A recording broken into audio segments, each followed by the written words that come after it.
అందరికీ నమస్కారం. ఈరోజు మనం ఒక అద్భుతమైన టెక్నాలజీ గురించి మాట్లాడుకోబోతున్నాం. దాని పేరే క్వాంటమ్ కంప్యూటింగ్. ఇది మన టెక్ ప్రపంచాన్ని, మన భవిష్యత్తును పూర్తిగా మార్చేయగలదు. మరింకెందుకు ఆలస్యం, లెట్స్ డైవ్ ఇన్. ఒక్కసారి ఆలోచించండి. ఇప్పుడు మనం వాడుతున్న కంప్యూటర్ల కన్నా కొన్ని వందల, వేల, లక్షల రెట్లు కాదు అనంతమైనంత వేగంగా పనిచేసే కంప్యూటర్లుంటే ఎలా ఉంటుంది?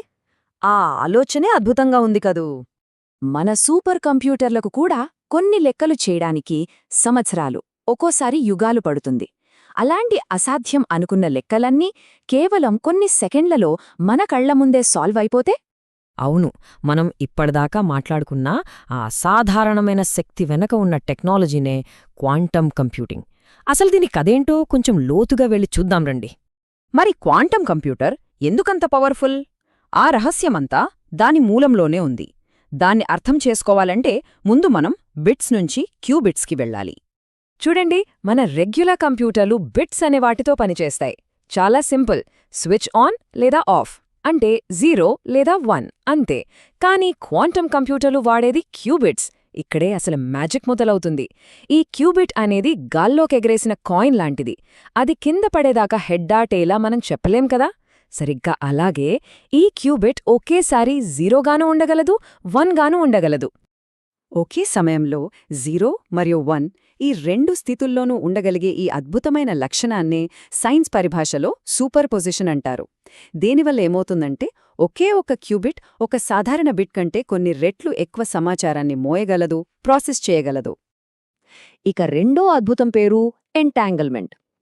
ఇది వినడానికి ఇంకా విచిత్రంగా ఉంటుంది. ఇందులో రెండు క్యూబిట్స్ ఒకదానికొకటి కనెక్ట్ అయ్యుంటాయి. వాటి మధ్య ఎంత దూరమున్నా సరే, అంటే ఒకటిక్కడుండి ఇంకోటి చంద్రుడి మీదున్నా సరే, ఒకదాంట్లో మార్పొస్తే రెండో దాంట్లో వెంటనే మార్పొచ్చేస్తుంది. అచ్చం కవలల్లా అన్నమాట. సో ఈ సూపర్ పొజిషన్, ఎంటాంగిల్మెంట్, ఈ రెండు సూపర్ పవర్స్ వల్లే క్వాంటమ్ కంప్యూటర్లు మనం ఊహించలేనంత వేగంతో చాలా చాలా క్లిష్టమైన సమస్యల్ని కూడా చిటికెలో పరిష్కరించగలవు. సరే, ఇది ఎలా పనిచేస్తుందో అర్థమైంది. కానీ మన దగ్గర ఇప్పటికే చాలా పవర్ఫుల్ కంప్యూటర్లున్నాయి కదా. మరి ఈ కొత్త టెక్నాలజీతో అంత అవసరం ఏమొచ్చింది? ఎందుకంటే మన రెగ్యులర్ కంప్యూటర్లు చెయ్యలేని కొన్ని పనులున్నాయి. వాటి శక్తికి మించిన సమస్యలున్నాయి. అలాంటి భారీ సమస్యలను, చాలా సంక్లిష్టమైన పనులను ఈ క్వాంటమ్ కంప్యూటర్లు చేయగలవు. సింపుల్గా చెప్పాలంటే మన కంప్యూటర్లకు సంవత్సరాలు పట్టే పనిని ఇవి నిమిషాల్లో చేసిపెడతాయి. ఇది టెక్నాలజీ భవిష్యత్తుకు ఒక కొత్త తలుపు తెరవడం లాంటిది. ఇదంతా కేవలం సైన్స్ ల్యాబులకే పరిమితం కాదు. మరి మన నిజ జీవితంలో దీన్ని ఎక్కడ వాడతారు? ఇది మన ప్రపంచాన్ని ఎలా మార్చబోతోందో ఒక్కసారి చూద్దాం. మెడిసిన్ రంగంలో కొత్త కొత్త మందులు కనిపెట్టడానికి, ఫైనాన్స్లో పెద్ద పెద్ద మోసాలను పసిగట్టడానికి, సైబర్ సెక్యూరిటీలో ఎవరూ బ్రేక్ చేయలేని కోడ్స్ తయారు చేయడానికి ఇది ఉపయోగపడుతుంది. అంతేనా?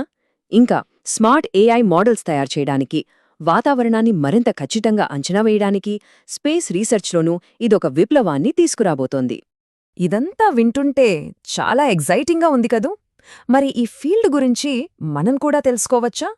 ఇందులో కెరియర్ ఎలా ఉంటుంది? అనుకున్నంత కష్టమేమీ కాదు. ఈ రంగంలోకి అడుగుపెట్టాలంటే ముందుగా కొన్ని బేసిక్స్ అవసరం. ఫిజిక్స్, మ్యాథ్స్ మీద కొంచెం పట్టు సాధించి, ఆ తర్వాత క్యూబిట్స్, సూపర్ పొజిషన్ లాంటి కాన్సెప్ట్లను అర్థం చేసుకోవాలి. ఆ తర్వాత ఆన్లైన్లో దొరికే సిమ్యులేటర్స్తో ఇంట్లోనే కూర్చుని క్వాంటమ్ ప్రోగ్రామింగ్ ప్రాక్టీస్ చేయవచ్చు. ముఖ్యంగా engineering, computer science, AI, data science స్టూడెంట్స్కి ఇది ఒక గోల్డెన్ ఆపర్చునిటీ. ఫ్యూచర్ టెక్నాలజీ అంటే ఆసక్తి ఉన్న ఎవరికైనా సరే ఇది ఒక అద్భుతమైన కెరియర్ మార్గం. ఎందుకంటే రాబోయే రోజుల్లో దీనికి డిమాండ్ ఊహించలేనంతగా పెరగబోతోంది. మనం గుర్తుంచుకోవాల్సిన ఒక ముఖ్యమైన విషయమేంటంటే క్వాంటమ్ కంప్యూటింగ్ అనేది ఏదో 50 ఏళ్ల తర్వాత వచ్చే టెక్నాలజీ కాదు. ఇది భవిష్యత్తు కాదు. ఇది ఇప్పటికే మొదలైన ఒక విప్లవం.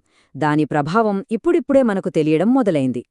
సో టెక్నాలజీలో ఈ కొత్త శకం మన ముందుకొచ్చేసింది. మన జీవితాలను, మన ప్రపంచాన్ని మార్చేయడం ఖాయం. అసలైన ప్రశ్న ఏంటంటే, ఈ క్వాంటం విప్లవానికి మనం సిద్ధంగా ఉన్నామా? ఆలోచించండి.